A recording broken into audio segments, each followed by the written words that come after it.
Hey friends, happy Wednesday. Thanks for joining us for Unscripted on 13 Plus. I'm Anna Orsini. And I'm Carson Courier. Thank you for joining us. We do want to start with some late breaking news, really tragic news. We know that Jerry West has actually passed away, Hall of Fame basketball player, coach, and executive. West became known as the Logo after the NBA used his silhouette as the basis for the league's logo. Now, he was inducted into the Hall of Fame as a player in 1980 and then again as a member of the 1960 U.S. Olympic team in 2010. He was set to be enshrined again later this year as a contributor. He was the general manager of 5 NBA championship teams with the Lakers, helping build the Showtime dynasty in the 1980s. He worked in the front offices of the Memphis Grizzlies, the Golden State Warriors, and the LA Clippers. He was 86 years old. What a life. I know, I was like, wow, that's a long list of achievements. So a lot of people won't make that much of a impact, in their entire life, and he did so. Just kind of following the death of Bill Walton as well. A lot of loss for some major people there in the NBA. So, of course, following this throughout the day and keeping our thoughts with everyone who was impacted by him throughout their lives. And it's hard to believe, but today the survivors of the Sandy Hook school shooting are graduating from high school. It's crazy. So to this day, it's still the deadliest K-12 school shooting in U.S. history. We know 20 first graders and 6 school staff members were killed that day. Now, last week, some of those survivors met with Vice President Harris for Gun Violence Awareness Day. And now as they get ready to graduate, they say that it's a very bittersweet feeling because obviously they're excited for this next chapter in their lives, to go into college, to go, grow up a little bit, which you all feel when you turn 18. You're like, wow, big moment, I'm going out into the real world. But it's also hard because they know that there are 20 other students that should be there with them today. We are still kids, so we do as much as we can to enjoy ourselves and still live our lives while still carrying the memory of those we lost with us. It's hard because, you have these big moments in your life, things that are supposed to be so exciting, but they get clouded by those in a way that we want to be remembering our friends, and we are going to keep them with us, but it's also something that we wish we never had to deal with. Compared to some of our classmates who didn't go to Sandy Hook, our memories of elementary school are really empty, blocked out, massive parts of it. But it is still graduation, and it is still an exciting day, and we're trying to make sure we put, that feeling first. We don't want to make this into a memorial. It is ultimately what should be the biggest day of most of our lives.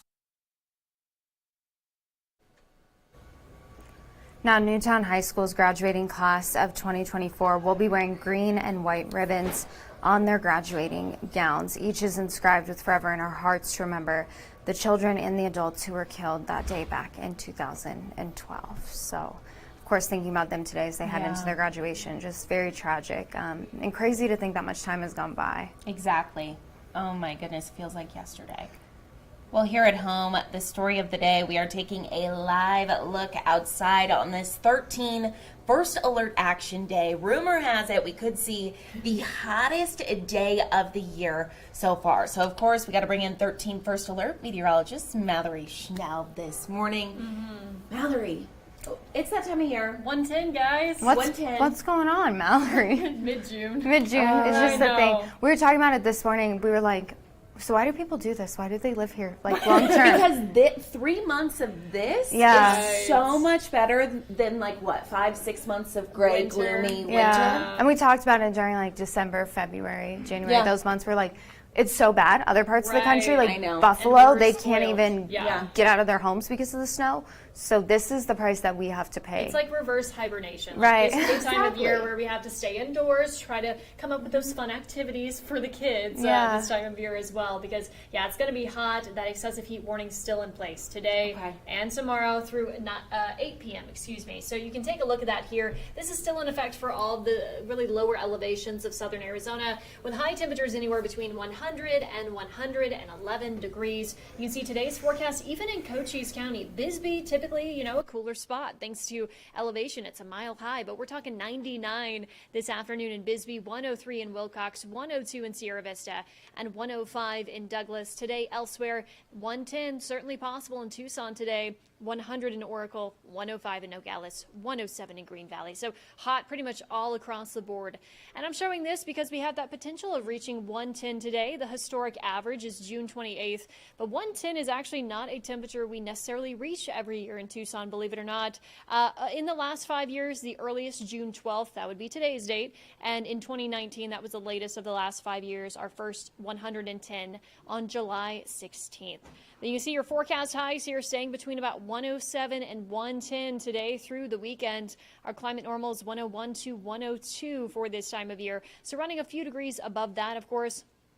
And this time of year with those outdoor activities, we say get them done early in the morning before about 9 or 10 a.m. or after about 7 o'clock in the evening. Wear light clothing, take frequent breaks.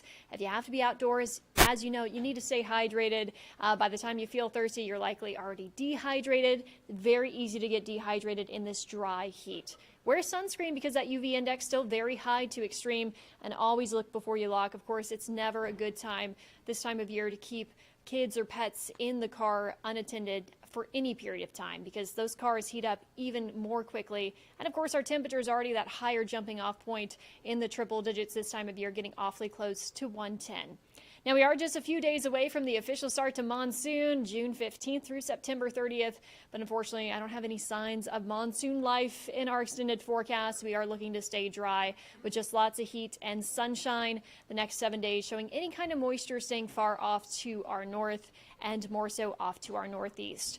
So that 7-day forecast looking like mid-June here in southern Arizona. Today and tomorrow, that excessive heat warning continues with first alert action days, highs staying plenty hot through Father's Day.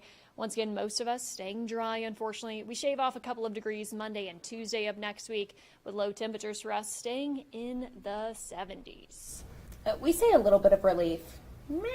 104. That looks good compared to 110. Right, it does though. Mentally, it looks It's pretty all good. perspective. Yeah. Now, yesterday, But- I can honestly say, walking outside, I felt the difference. Oh my goodness, it is It's so hot. hot. And then Yeah. you get in your car, and by the time you get to where you need to go, the car is finally Cooled. and then you have to get out. Yeah. Yeah. It's rough. Yeah. It's brutal. It is rough. I walk outside and I feel like my skin is literally burning. Like it feels itchy. I'm like, oh gosh, this sun I know. is so powerful. Yeah. That's why you So- got to stay indoors if you can. Definitely. Hopefully. Wear the sunscreen, all the things. Drink the water. Hydrate. Yeah. Yes.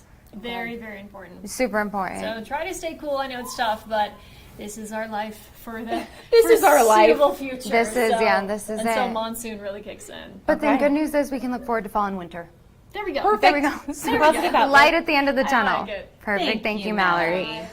Well, of course, as we talk about these things, just some options for people who either, have been impacted by the sea and don't have a safe place to go, or if you know somebody, there are cooling centers throughout the city of Tucson that you can go to. Some of those options include Pima County's cooling centers that are open across the Tucson area. They have air conditioning, water, refillable bottles for people. So county libraries, the Rio Nuevo and Keno One-Stop Service Center, just a handful of 6 of the different cooling centers here in Tucson. You can see we actually have that list pulled up on our website, so if you need to go access that, you can find that information on our website. And this is crazy to believe, but so far the city has had 58 visits since they opened on June 1st. It is what, June 11th? I would think that number would be way higher. Me too. So if you know someone, if you are someone who maybe even your air conditioning just goes out one day and you need somewhere to go that's cool, or somebody who that's in a difficult situation, who needs a cool place to stay, this can make a real big difference. So again, for the full list, you can head to our website. That's KOLD.com. Just click on that story. And as we talk about monsoon being right around the corner, 3 days away, as Mallory said, thinking about some of the preparations and some of the ways that you can get ready for that for when we do start to experience those storms. So you can see on our website right now a list of sandbag stations that are going to be opening in Pima County and Marana. So some of those locations include the Arivaca Fire Station, the Silver Bell Road Fire stations on West Ajo, the Catalina Fire Station, and Picture Rocks Fire Station. So there is a 20 bag limit per vehicle. Don't forget to bring a pair of gloves and a shovel. Last year was the first year that I actually went out to one of these different sandbag stations. I was expecting there to be people out there that could help you. No, it is literally cones and sand. A DIY operation. And so there's a couple of bags out there. You grab your bags, you fill it up, and you put them in your car. So I would also say bring some gloves. Yeah. Because it can get a little messy. But yeah, for a full list of these locations, head to our website. You can see the story there. It's KOLD.com.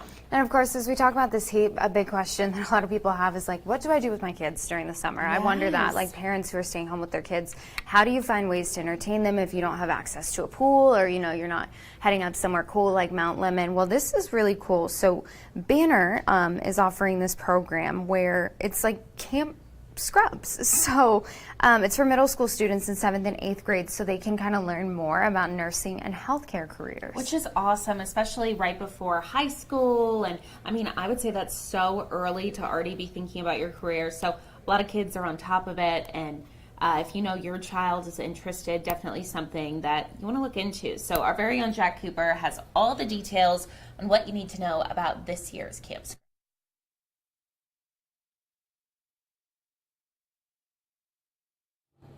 This is actually the first year back for this camp since 2019 because of the pandemic. There's actually 19 kids that are taking part in this week-long camp. Now, some examples of what they're going to be doing this week include shadowing nurses, going to the OR, and the pharmacy as well. They'll even see what it's like to be scrubbed in. They'll go through a pretend case, and tomorrow is trauma day, where they'll go up to the helipad and go through a mock trauma situation. I'm told it's programs like this that can really help get kids excited about a career in the medical field. We just want the kids to have fun and to see that working in healthcare is really rewarding and is a fun place to be. It's such a hard job working with patients and people who are here in the hospital are sometimes having the worst day of their lives, but it can be really rewarding to work in this field, and so we hope the kids can see that and see the benefits of being around patients and patient care. Now, we also got the chance to talk to some of the kids about what they're most looking forward to this week. I'm really looking forward to going to Child Life and looking at what the differences they do with younger kids and adults and how they just work around them differently. How people deal with some different diseases or different situations. Probably shadowing more nurses is really fun. Probably shadowing nurses again, because last time I was in the NICU and I got to see a 90-gram baby. And already looking ahead to next year, I'm told that applications for next year's Camp Scrubs are going to open up sometime in March. Again, this year they only had 19 kids. Usually they have about 25 to 30, and they are expecting a full class next year. Reporting at Banner UMC, I'm Jack Cooper, 13 News.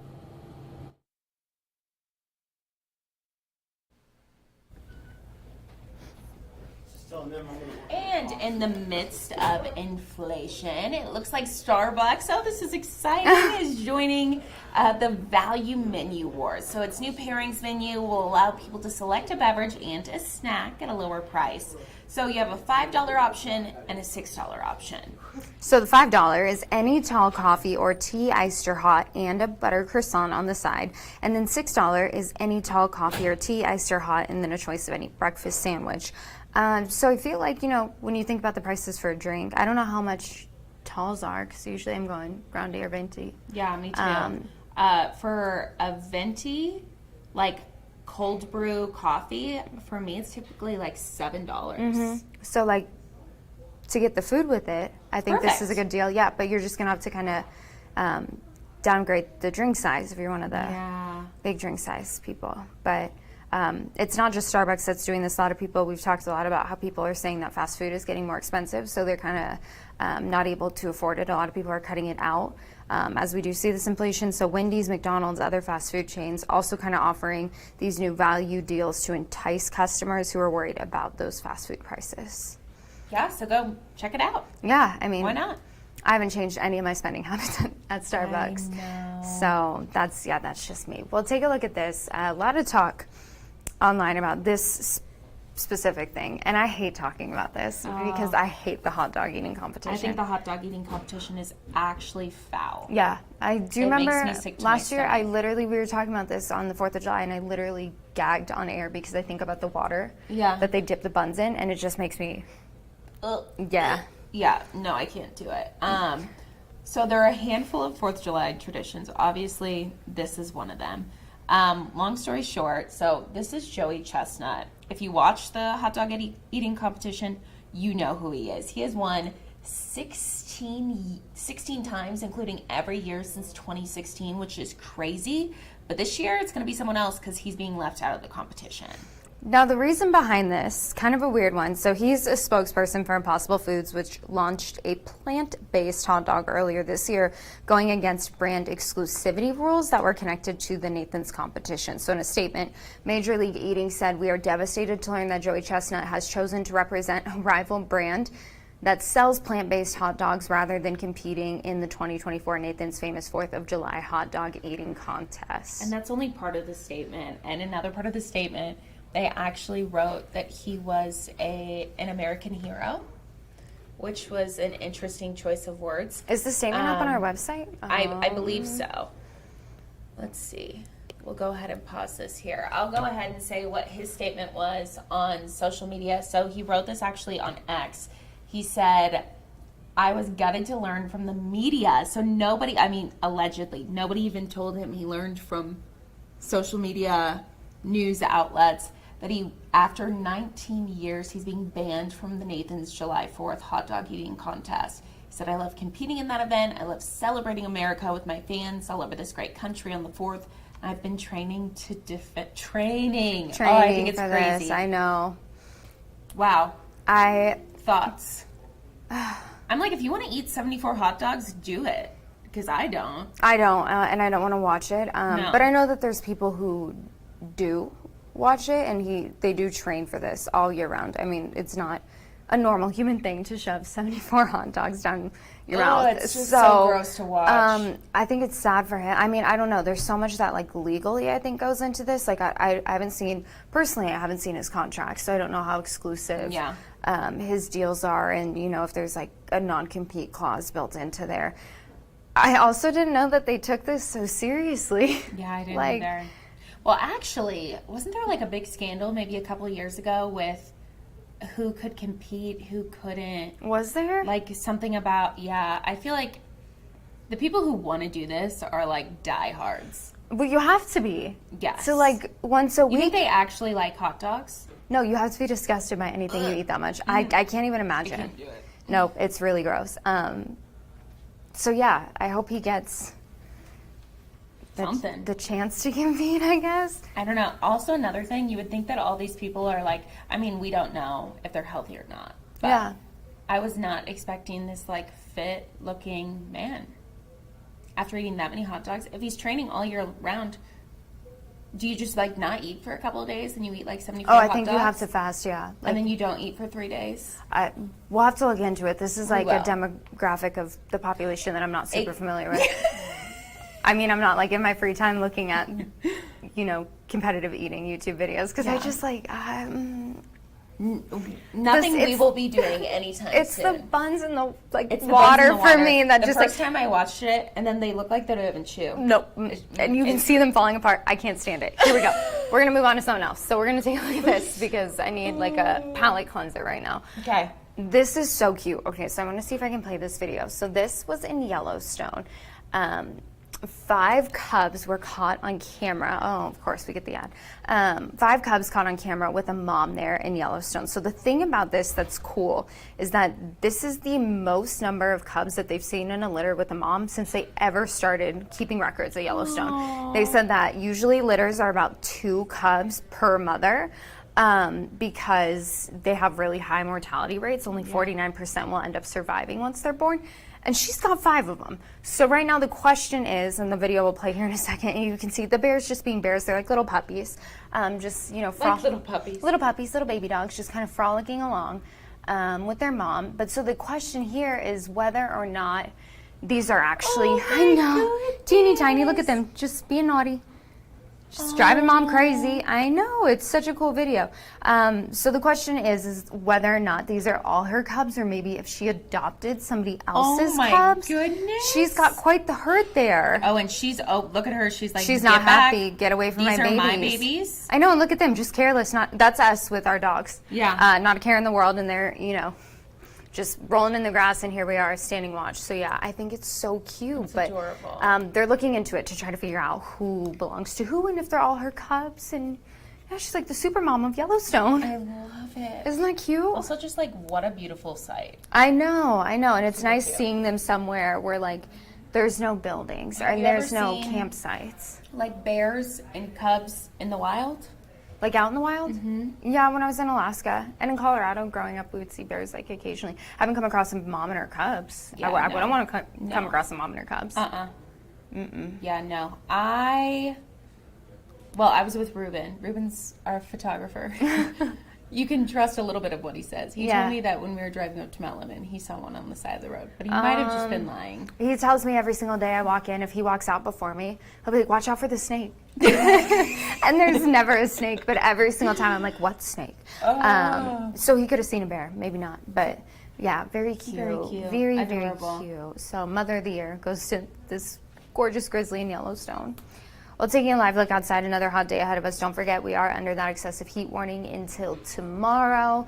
And then seeing kind of similar temperatures heading into your Father's Day weekend. So not super great news. Trying to plan those activities either indoors or somewhere, maybe higher elevation, somewhere with a body of water so that you can stay cool and stay safe. Absolutely. Stay cool, stay safe. I mean, we keep on saying it over and over again, but definitely very important to not take this heat for granted because it actually is really dangerous. So thank you so much for watching, though, and we'll be right back here for Unscripted on 13 Plus tomorrow at 9:30. Have a great day.